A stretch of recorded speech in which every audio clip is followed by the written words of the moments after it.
detective schedule is horrible. You work 2 nights and 2 days, back to back, 4 days on, 2 days off. So one day my boss approaches me and says, hey, we need somebody to investigate the burglaries. And I said, oh, there's nothing really to them, you know? A lot of them are dead ends, you know? And he said, well, you know, if you can make it work for you, I'm open to suggestions. So I said, well, if you give me Monday through Friday with Saturday and Sunday off, I'll do them. And one thing I learned is, there's only X amount of burglars out in your precinct, and you have to keep an eye on them because there's patterns. The same guy may be doing 2 or 3 different burglaries a month, and you gotta try and identify those patterns, and that's what I was good at. I had one pattern, the press named it the Spider-Man burglar. It was the Upper West Side of Manhattan where I worked. He concentrated on brownstone apartment buildings. This guy would get into apartments while you're asleep. A lot of the windows were up in the middle of nowhere. 4th, 5th floor windows, no fire escapes. Maybe a cable wire or a drain pipe outside the window. And this guy was getting in. Nobody knew how. I come in and I get a call of a burglary on 88th and Central Park West. He had a 2-level penthouse. Turned out the alarm went off in the middle of the night. He went to see what it was, and he found patio doors had been opened up, and a stroller that was in front of those patio doors was moved across the room. So he knew somebody had been in there. Called 911. The patrol units responded, and they didn't find anything. What else did you notice? Besides the door and the stroller. Later on that day, I get another call that there was a home attendant home with an older gentleman. She said a guy came crawling through a window out of nowhere. While she was asleep, she woke, and she sat up in bed and looked at him. And he looked back at her, and he went like this. And she said she laid back down, put the covers over her head, and this was like 4 in the morning. She said she didn't take the covers off till 7 in the morning. And naturally, when they got up, they realized that there was some property missing, and that was in the same building as the penthouse. I think it was a night or 2 later, he went back to the penthouse again, and the penthouse got hit for a second time.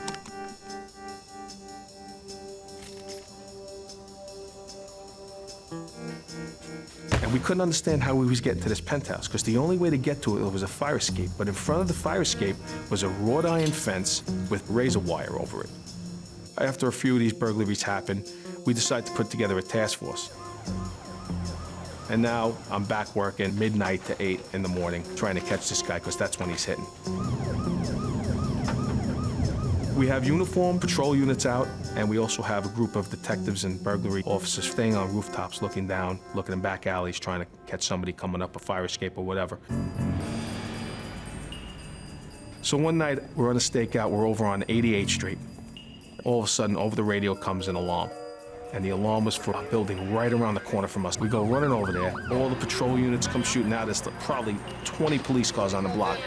This is what we were waiting for, surround the block, and we figured we'd get this guy somewhere.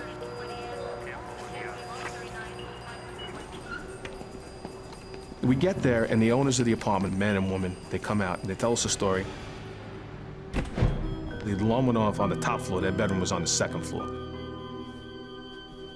They said that the husband, I think he grabbed a baseball bat.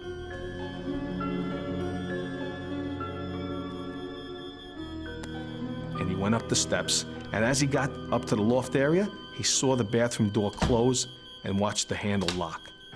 And he said that's when he knew somebody was definitely in the house, and he went running downstairs, grabs his wife, and runs out of the apartment, locking the door behind them. So now they're locked out.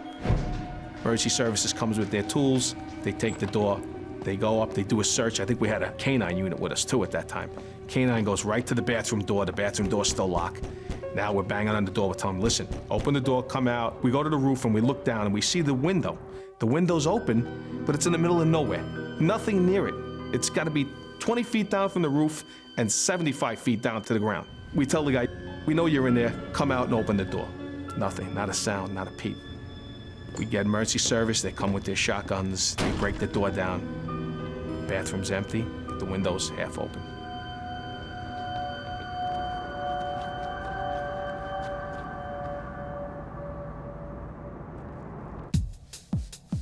We call up the print unit, they come, they get a good fingerprint.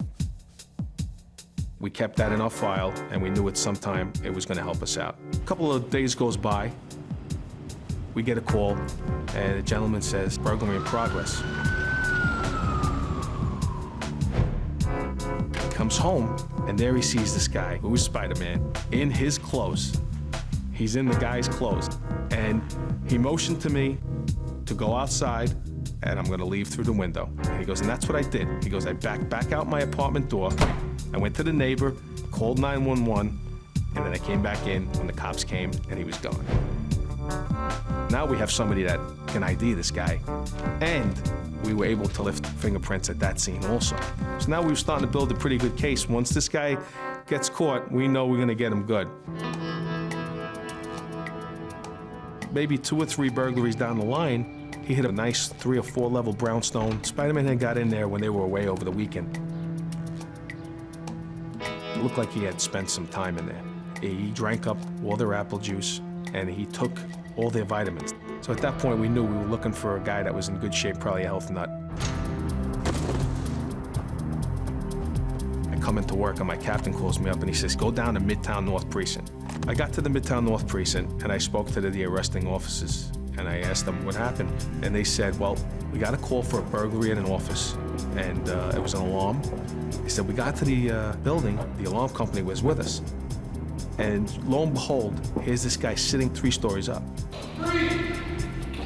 This guy jumps out the window, he goes down 2 stories to a roof landing. He lands on that, and he screams in pain, grabbing his leg. So with that, we figure he's done. Next thing we know, he jumps up. He gets to the edge of the roof landing, and he jumps off of that down to the ground, another story. And he takes off down the block. By then, they had radioed other cars in the area, and he was apprehended running down the block.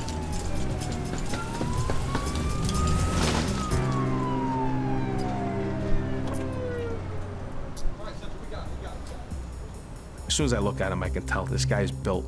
The V-back, cut up chest, cut up arms. So I sit down with the guy, and I talk to him for a while. I don't ask him anything about any burglaries. Just, we chew the fat for a while. Why is he in such good shape? And he tells me, oh, I'm a personal trainer. I said, oh, really? He goes, yeah, a personal trainer on the Upper East Side of Manhattan. I do all famous people. We get into the interview room. We got you. Write it down. We ended up getting 8 or 10 confessions out of him. One of the things I had to know was, how did you get over the fence to the fire escape for that one building? And he says, I put my feet on one wall, my hands on the other building, and I went foot and hand up the wall, and then over the barbed wire, and then up to the fire escape. And that's how we made it over the barbed wire fence. We also brought him in for a lineup, and the gentleman picked him out in nothing flat. We went to trial on that. He didn't do too well. I think he got 20 to life. Turned out he was a drug addict, and I think he kind of, in a way, was looking for help, and he knew that this was the end of the line. Maybe he felt he would get some help out of this. I don't think he thought he was gonna get 20 years, though. I guess at the end, Spider-Man got caught in Detective Clancy's web, and that was the end of his burglary career.